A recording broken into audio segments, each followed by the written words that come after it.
So self-management, this is really, really easy.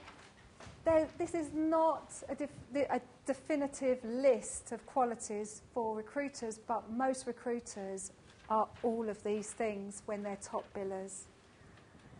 They really are. And I think, you know, they know where they're going. They have clearly defined, they have a plan, but it's flexible. And they're charming. We're all charming. Yeah, hands up who's not charming. And they mutually like their clients and their candidates. In fact, your candidates, they're great flag bearers, aren't they? You want them telling your clients you're amazing, even if you don't place them with that client. So they really listen. You're really quiet at the moment. I'm sure I'm boring you. That's a really good point. Thank you, Catherine. A lot of clients ask my candidates at interviews what they think of me. And the candidates will come back and say, oh, you asked what you thought, and I thought you were blah, blah, blah. And I say, well, thank you very much, because they obviously won't say the bad things. But the customers have their own bit of quality control. Oh, they do. They do. What's also good is when you get candidates working on client sites as a temp, perhaps. Yes. And they're watching what's going on, and if your competitors are dropping off stuff or seeing, you know, your people are trying to get in there, they can report back. So that's why it's another reason to really make your candidates feel special, whether they're working for you or not, because when you've got that relationship, they will come to you. I had an email from someone who had worked her first day and said, you know, this agent came and dropped off pancakes, you know, on pancake day. Whereas I was busy working on the requirements, I had to email my clients and go, I'm sorry, I wasn't the one bringing you pancakes. So, good for you. Again, it's just nice to know that it just reminds you that, you know, they're dropping, you know, they're knocking on their door and they're calling them when you're not. They're there, waiting and ready. So you need to know what's going on. So use everybody, relationship building and candidate management is another workshop we're doing. But it's so important, it's all interlinked. So listening, empathizing, really, you know, love your job, passion, belief in what you do. You need to have market knowledge as well, and you pick that up from your candidates. You really find out what's going on from them. But natural positivity, who's a half-empty type of person? None of you, see? Fabulous. Quality of people in this room is amazing. Loads of intelligence. You're all intelligent, yes, because you need to be able to identify issues and resolve them, so analytical skills. So you need to be intelligent. These thick consultants really shouldn't be in the business. Sorry I said that. Product and market knowledge. Measure your performance, please. Please, it can make your job easier, and I'll come on to that shortly. But be ready to seize opportunities. I did an interim role going into a recruitment company that was failing. And I was there 3 days a week. And they were in a market that needed you to be smart. But they'd rock up in their tatty jeans and trainers. Doesn't matter, no one sees us. We only see us when we have appointments. What if we get on the phone and you get an appointment? What you know? So it's about being ready, and it's being awake. So please, you know, don't come in and have your breakfast. Have that at home. Don't be kind of tapping away on your whatever you do in your lunchtime. Be doing some research for your clients. Who am I going to call next? I'll tell you something, the best consultants I've ever worked with personally and who have been my clients' consultants, so I get to play with their teams, are addicted to recruitment. They love it. And if you cut their head off, it would have recruitment all the way through. I mean, I sold my own business and I was bored stiff after 3 weeks and wanted it back. You know, like when you're a child and you give away your toys, I wanted that back to play with. So it's like you have to really love it. Now, positivity. Who here is 90% positive attitude or above? Show of hands. Hold on then. So who's less than 90% positive attitude in this room? I'm looking at some people that didn't put their hand up. Or did you... No, there's some others who are not admitting it. Nobody on table 1 put their hand up. Okay, let's not pick on table 1. They're shy, that lot. What is Why do we need to be completely full up with that positive attitude? I know it sounds cheesy and American. Why?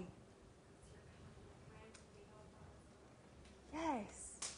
And actually, your client will feed off it, and it has a direct effect on your performance and your results. When I'm doing induction training with my clients, novice recruiters, the ones that are positive, in fact, most are really positive in the first year, because we all are, aren't we? We were. Can you think back that long ago? 1986 in my case. But in the first year, with a positive attitude and hardly any experience, they can build 20% more than the existing team. And in the second year, if they are still that positive, which if they're recruited properly, they generally are, they build 40% more. That's my research with my clients, and I've worked with 180 over the last 3 years. So, it's up to you, and you're in charge of it gives you access. I've seen really, really quality recruiters who lose it attitude-wise, and their results go down the pan. So it's up to you if you manage yourself. But anyway, on to KPIs. I hate micromanagement, I have to say. Can't bear it. But a few basic KPIs, these are some examples, so don't use these if it's not relevant to you, will really help you. And here's an example. One of my clients asked me to work with their senior consultant who was billing 400k a year. And in that industry, that was pretty good. It was about double what her, is average. And we looked at everything, the way she worked. And the only KPI that kind of was worrying was she was only filling 20% of the jobs that she got in. And I said to her, Catherine, how many of the 80% you're not filling could be filled if you had more than a 50-hour week that you're currently working? Because she worked long hours too. Addicted, as I said. And she said, I could fill another maybe 50 of those, 50%. So it wasn't about her being better or more efficient or effective. It was about getting her additional resource to fill those additional jobs. And the problem with her not flagging this and not knowing how to use that kind of conversion ratio is that her clients for the previous 2 years had been thinking, we only fill 20% of our jobs. And it really could have affected her relationship with them. Does that make sense? Can I ask, could you share 1 or 2 KPIs that really work for you? IT guy.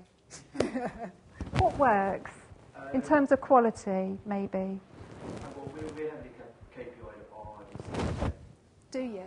Yeah. Okay. So industry, I think, is probably phone. Yeah. Hitting the phone hard, number of calls, number of contacts, that sort of stuff. But the ones that work for me personally are probably CV sent. That's where I set my own personal benchmark. So you do it yourself. Yeah. So what do you measure in terms of CV sent? What, just a number? I look after the contractors' desks. Yeah. So mine is against kind of, I guess, speed delivery and quality of candidates that don't really have the time to go out and source for more. So I try and aim for maybe 2 per job of quality. So 2 CVs sent per job. Yeah. Right. That, I know it's a 50% sort of thing, but I usually kind of have my fill rate's quite high. Brilliant. So it's, two quality CVs, because I know the client is likely to see those 2, even if I said it before. They'll probably see the 2 quality. Right. So you've worked out how to get yourself really efficient here and measure that efficiency. So for 2 CVs sent, you'll get a placement. Yeah. Well, 80%. 80%. But you've got a 1 in 2 on average conversion ratio there. The conversion rate. Or 2 in 1, sorry. Yeah, fab. Who's impressed with that? That's amazing. Right. Average across the whole industry, any sector, 1 in 1, 1 in 2, 1 in 3. On average, for experienced quality recruiters. If you are sending 20 CVs for 1 job and only getting 1 interview, there's something very wrong with the way you're managing the recruitment process, and you are damaging your brand. And I'm sure no one in this room is doing that, but you may have colleagues or people you've worked with that do it. What's the point of sending paper out? You know, we're not administrators. We've all agreed we hate it. So you get that. That's brilliant. Well done. I'm very impressed with that one. So 1 in 2, 1 in 1, 1 in 2, 1 in 3. If you put someone forward to a job, you should be 100% sure they're going to get an interview. And once they get an interview, they should get that offer. Otherwise, what are we doing for our money?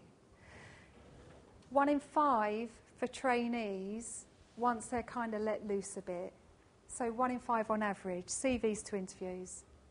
You know, interviews to offers varies. And the way to use it is if it starts to slip, what's going wrong here? Especially if you're managing a team. So if the norm is this, then go for that. But anyway, basic KPIs, it's about personal management. You can do it yourself, even if your organisation doesn't do it. It's really important to make sure you get quality. So if you send 5 CVs to a client and they reject all of them, Mr. Client, or no, whatever. Do you know, most clients see everybody I put forward what's gone wrong. This isn't the way we work. So don't accept it from clients, and that will help you stop the professional time-wasting clients. Don't let them do this to you. And if you suspect that they're wasting your time when they give you the brief, tell them. Do you know what? Are you sure you want? What have you done in terms of recruiting for this already? Have you got some people lined up? Because if you are using us to benchmark, I don't mind as long as I can be honest with my candidates, and I'll only show you a couple because I haven't got time to talk to more than that. But I'll tell them there's not much chance you're going to see them, shall I? You know, it's all about sharing the brand and the risk, and if you want real partnerships, why not ask them? I mean, how do you handle that, Emma? No, I agree, and I think it touches on, I can't remember who raised it, but them using agencies to benchmark cheaply and externally. I've been doing some work with a firm, the contingent operator in the digital space, and they had what they termed a flagship account in terms of the number of roles that the account gave them. But when you actually broke it down and analysed, they weren't filling any of them. So the decision that they took was actually to walk away from the account, and it was to have the conversation. In every instance, it's gone to an internal employee. This is what you're doing. There's nothing to lose. It's really hard to walk away from something, particularly if you're measured on how many CVs you send out, how many jobs you get up on the board. But actually, and probably speaking as an owner of a business, the only KPI that counts is how profitable an account is for you. And you can drill that down to an assignment level, and that dictates everything else. Yes.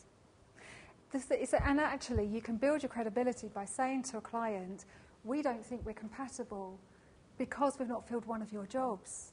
And when we've been talking to candidates about you, they're disappointed in you, and we feel that's not helping your brand. So maybe it's best we part company, so it's a benefit to them. But they know what you're saying. It's how you say it. You do have to be ready to walk away. Yeah, you do. Yeah, let's go. Do keep positive, for goodness sake. That's a self-management thing. You can decide to be grumpy or not. Do keep learning and developing because it keeps you fresh. You share ideas. And just one thing on practice makes perfect. Michael Caine, in an interview, I was going to say something really corny then, but I won't. Michael Caine, in an interview, said the reason he has this reputation for just having one take, the camera guys might understand this, one take is because he's practiced each scene 400 times before he gets in front of a camera. Now, I heard him say this in an interview. Whether it's true or not, he may have been exaggerating 400 times. But practicing the quality-led service, practicing the business development, the account management, the questioning, everything, it makes it real, it makes it natural. And those that are addicted to recruitment practice a lot because they can't help it. In fact, they practice on their family at night. It's really sad. But do measure your results because that will help you ensure quality, service, etc., and build the relationships.